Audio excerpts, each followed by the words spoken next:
People do have preformed views which are not based on their own experience but simply what they've heard on the news media, and they haven't really paused to sit down and analyze these views properly.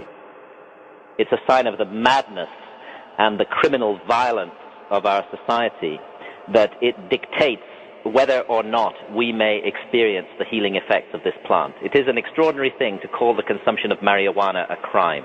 It is a victimless crime, if it's a crime at all. An individual alone in his or her own house, sampling a plant which has been with humanity since the beginning of time, for that to be called criminal is insane.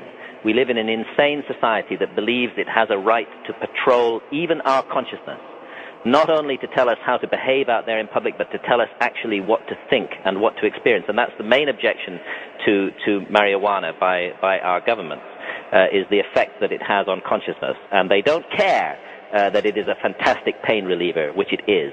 They don't care about its wonderful medical properties. They just want to stop anybody experiencing these effects on consciousness. And no wonder our society is in such a mess, where we imagine we live in a democracy and yet elect governments that actually have the nerve to tell us what we may and may not experience inside our own heads without doing any harm to others.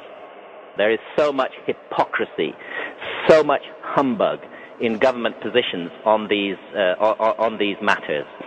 Governments know perfectly well that the rules that they have made, the misery that they inflict on people's lives, don't get rid of these problems. If we really want to solve the problem of drugs, we need to open up the whole issue to broad public discussion, and we have to accept and admit that certain plant products, such as these ancient hallucinogens that shamans use, are entirely beneficial in their interaction with the human race.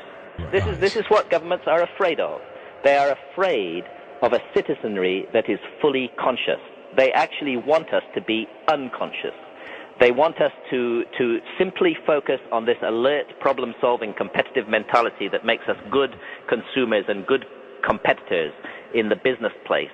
But they don't want us to explore the majestic and amazing depths of our consciousness, because then we just might start asking questions that would be very uncomfortable for the powers that be.